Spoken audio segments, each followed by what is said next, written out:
Hello everyone, myself Satish Kalra welcomes all of you in my channel Ultimate Science by Satish Kalra and dear students, आज हम करने जा रहे हैं 9th class के विज्ञान विषय का पाठ 5 कोशिका जीवन की मौलिक इकाई। और इस क्लास में हम जो टॉपिक करेंगे वो है हमारे पास प्लास्टिड्स जिन्हें लवक बोलते हैं, दूसरा है रसधानियाँ और तीसरा मेन पादप कोशिका और जंतु कोशिका में अंतर। So let's start our topic.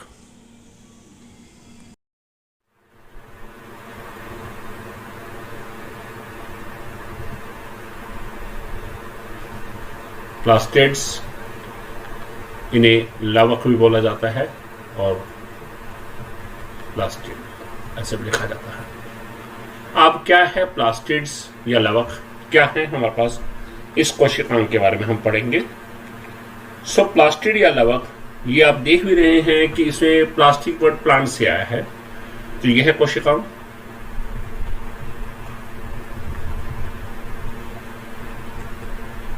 केवल पादप कोशिकाओं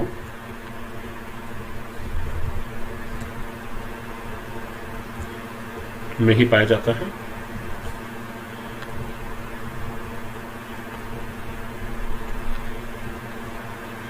इसके भी हमारे पास सेम उसी तरह से मेथड है जैसे माइटोकॉन्ड्रिया में आपने पढ़ा था, दो परतों का सिस्टम, ऐसे ही इसके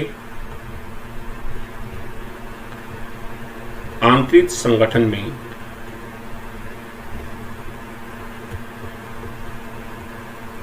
झिल्ली की दो परतें होती हैं। जैसे माइटोकॉन्ड्रिया में दो झिल्लियां थी, ऐसे ही यहां पर झिल्ली की दो परतें होती हैं। यहां भी,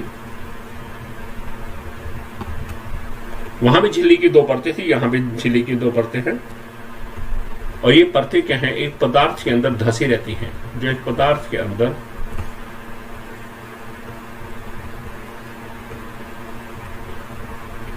धसी रहती हैं, और उस पदार्थ को हम क्या बोलते हैं, स्ट्रोमा।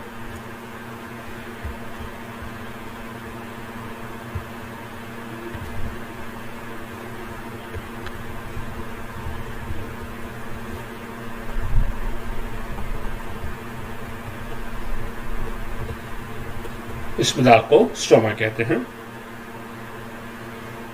इनमें भी सेम जैसे माइटोकॉन्ड्रिया में क्या था, अपना डीएनए था, वह राइबोसोम था, ऐसे ही इनका हमारे पास लवक में अपना डीएनए व राइबोसोम होते हैं। और आप जानते हैं डीएनए की फुल फॉर्म तो आप जानते ही हैं, क्या है, डीऑक्सी राइबो न्यूक्लिक अम्ल। तो यह है लवक के बारे में। दोबारा एक बार बता देता हूं, लवक या प्लास्टिड्स में क्या है हमारे पास। जो प्लास्टिड्स हैं ये कोशिकांग केवल पादप कोशिका में ही पाया जाता है। बिल्कुल माइटोकॉन्ड्रिया के जैसे ही इसके आंतरिक संगठन में भी झिल्ली की दो परतें होती हैं, और ये परतें एक पदार्थ के अंदर धसी रहती है, और उस पदार्थ को हम क्या बोलते हैं, स्ट्रोमा। उस पदार्थ को स्ट्रोमा कहते हैं। और जैसे माइटोकॉन्ड्रिया में अपना डीएनए व राइबोसोम था, ऐसे ही लवक में भी क्या है, अपना डीएनए व राइबोसोम होते हैं। अब जो लवक है वो हमारे पास यहां है, यदि देखें तो लवक तीन प्रकार के होते हैं। लवक तीन प्रकार के होते हैं। अब वो कौन कौन से हैं? सबसे पहला है हमारे पास ल्यूकोप्लास्ट। कौन सा है? ल्यूकोप्लास्ट। ये कैसे रंग के होते हैं, याद रखिएगा, ये सफेद रंग के होते हैं। दूसरे हैं क्रोमोप्लास्ट। क्रोमो वर्ड रंग से आया है, तो ये कैसे होंगे, लाल कलर के हो सकते हैं, भूरे कलर के हो सकते हैं, या कुछ अन्य कलर के भी हो सकते हैं। ठीक है। और तीसरा हमारे पास है क्लोरोप्लास्ट।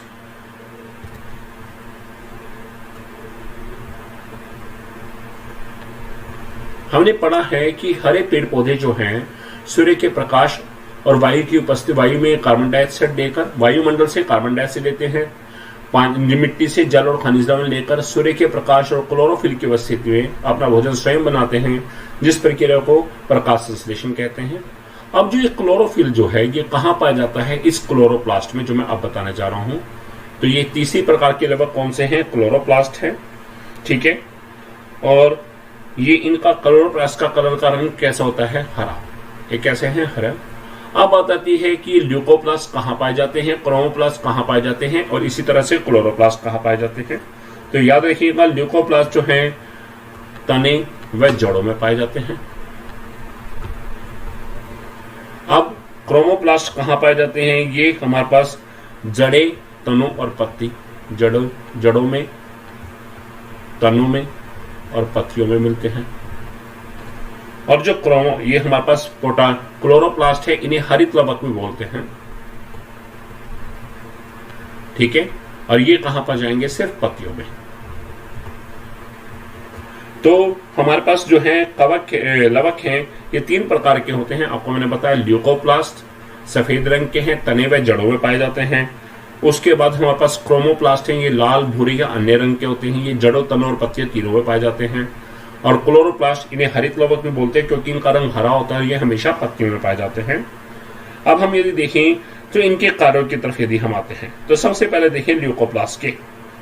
आपने देखा इनका कलर कैसा है? सफेद रंग के हैं। कहां पर पाए जा रहे हैं? आपने देखा ये हमारे पास तनों में और जड़ों में पाए जाते हैं। और इनका कार्य क्या है? मेन इंपॉर्टेंट आता है कार्य।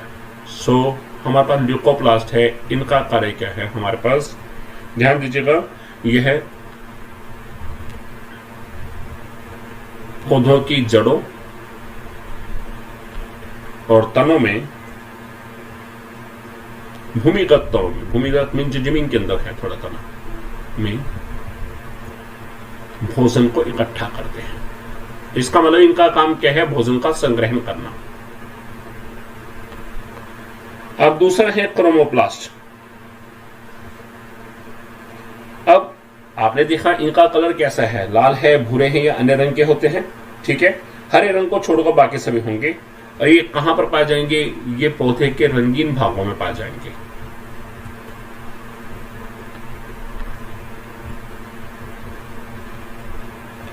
पौधे के रंगीन भागों में, जैसे पुष्प वगैरह में पाए जाते हैं, जैसे पुष्प में, बीज आदि में भी पाए जाते हैं। सबसे इंपॉर्टेंट है क्लोरोप्लास्ट। यदि इसके कार्य की बात करें, मैंने आपको बताया हरे पेड़ पौधे क्या करते हैं? वायुमंडल से कार्बन डाइऑक्साइड लेते हैं, मिट्टी से जल और खनिज लवण लेते हैं, और सूर्य के प्रकाश और क्लोरोफिल की उपस्थिति में अपना भोजन स्वयं बनाते हैं। उस प्रक्रिया को प्रकाश संश्लेषण बोलते हैं, और उसके लिए क्लोरोफिल जरूरी चाहिए। और वो क्लोरोफिल कहां पाया जाता है? इसी क्लोरोप्लास्ट में। कहां पाया जाता है? इसी क्लोरोप्लास्ट के अंदर क्लोरोफिल पाया जाता है। तो आप बताएंगे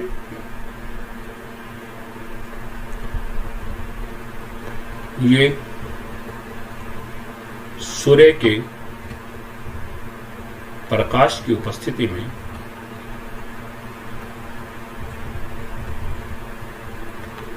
प्रकाश संश्लेषण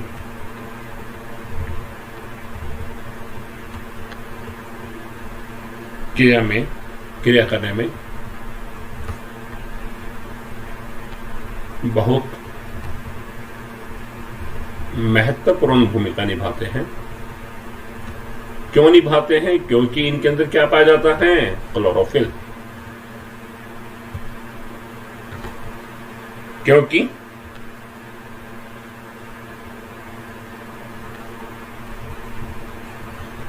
इनमें क्लोरोफिल पाया जाता है। Very important. आखिर पूछा भी जाता है कि क्लोरोफिल कहां मिलता है, तो याद रखिएगा क्लोरोफिल कहां मिलता है? क्लोरोप्लास्ट में।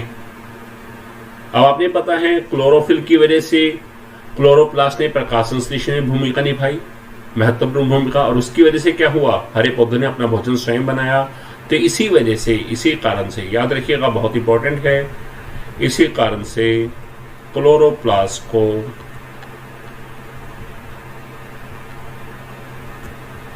कोशिका का रसोई घर भी कहा जाता है। जैसे हमारे घरों में किचन होती है, किचन में खाना बनता है, ऐसे ही पादप कोशिका के अंदर क्या है? खाना कहां पर बनता है? यह खाना बनाने में कौन भूमिका निभा रहा है? क्लोरोप्लास्ट। इसलिए क्लोरोप्लास्ट को कोशिका का रसोई घर भी कहा जाता है।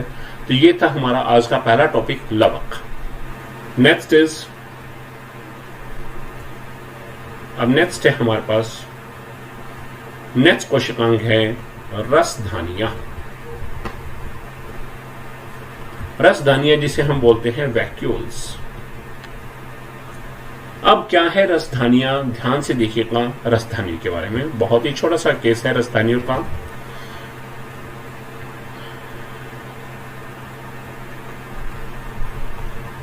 यह ठोस अथवा तरल पदार्थों की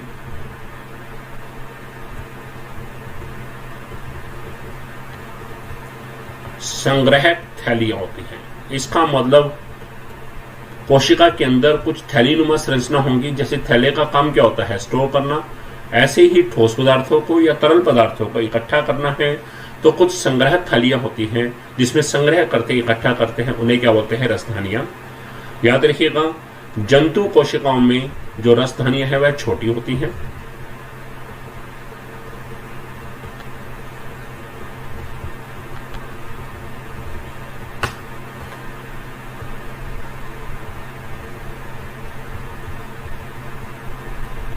जबकि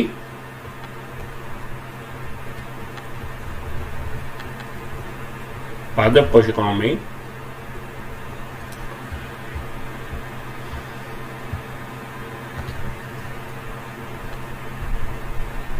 यह बहुत बड़ी होती है।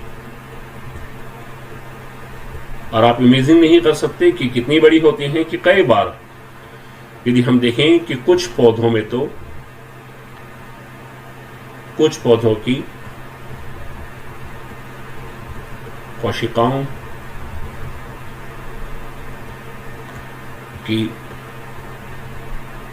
केंद्र रसधानी में जो सेंटर में एक रसधानी है, केंद्र रसधानी का माप उस कोशिका के आयतन का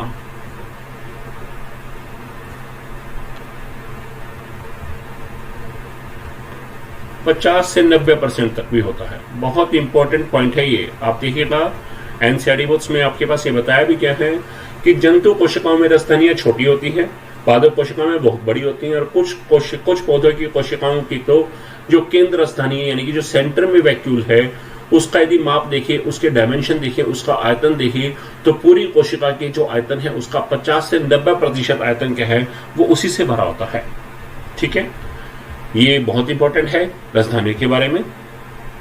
अब इनका कार्य क्या होगा, मेनली देखिए भी कार्य। आपने देखा इसमें ठोस और तरल पदार्थों की संग्रह थालियां हैं, तो इसका मतलब क्या होगा, पहली बात तो वही बात है, ठोस अथवा तरल पदार्थों को इकट्ठा करना।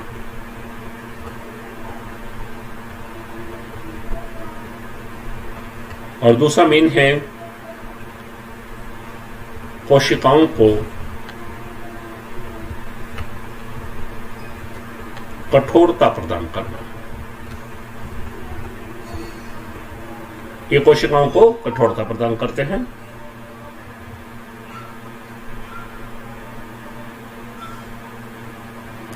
और कुछ एक कोशिक जीवों में तो यह अपशिष्ट पदार्थों को बाहर निकालने में भी अहम भूमिका निभाती है।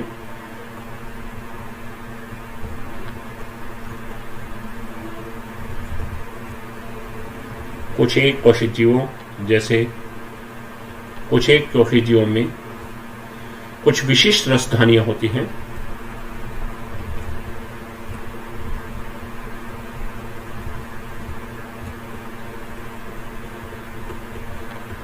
जो अपशिष्ट पदार्थों को बाहर निकालने में भी भूमिका निभाती है।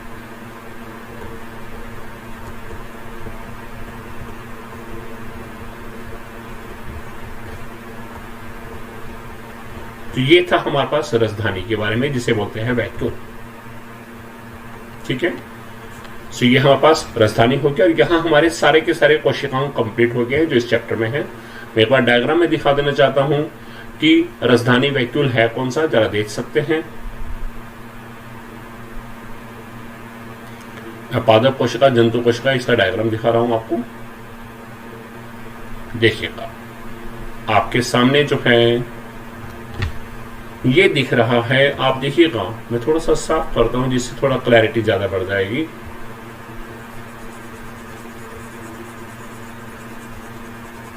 ये जो डायग्राम आपके सामने खुला है ये किसका है? प्लांट सेल का।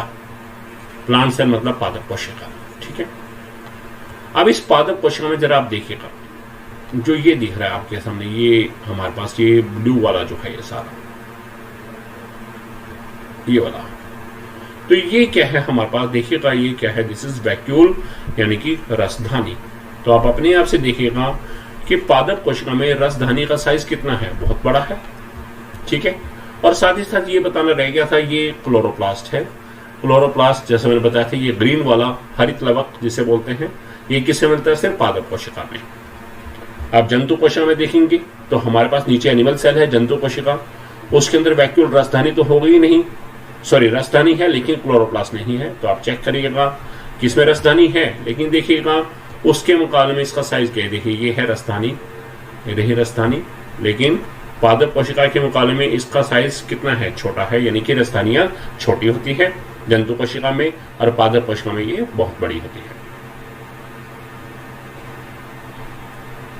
अब यहां हमने सभी कोशिकांग कर चुके हैं। इस चैप्टर का सबसे लास्ट टॉपिक है पादप कोशिका और जंतु कोशिका में अंतर।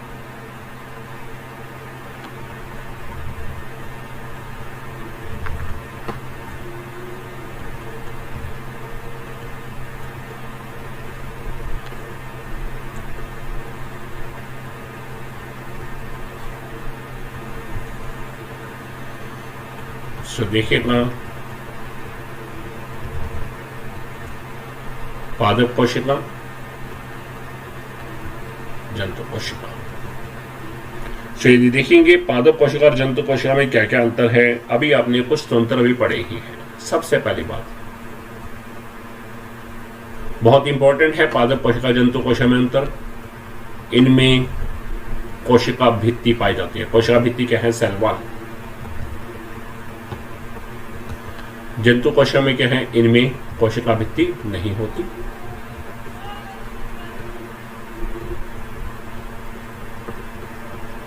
दूसरा पॉइंट, पादप कोशिकाओं में और जंतु कोशिकाओं में दूसरा पॉइंट क्या है? इनमें क्लोरोप्लास्ट पाया जाता है।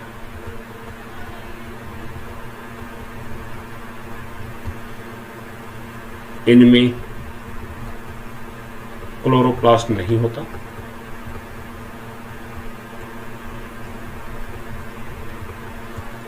अब तीसरा पॉइंट,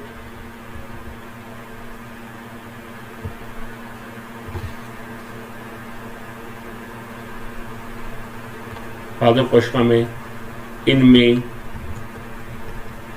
बड़ी बड़ी रसधानियां पाई जाती हैं।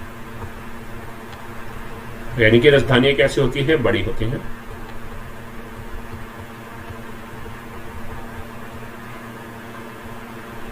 इनमें छोटी रसधानियां पाई जाती हैं। अभी आपने पढ़ा ही है कि जंतु कोशिका में रसधानी का साइज क्या है? वो पादप कोशिका के मुकाबले में क्या होता है? कम होता है।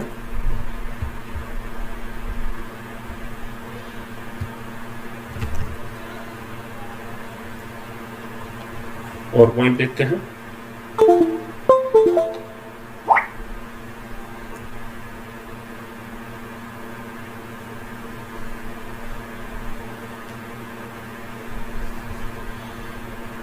ये प्रकाश संश्लेषण द्वारा भोजन का निर्माण करते हैं।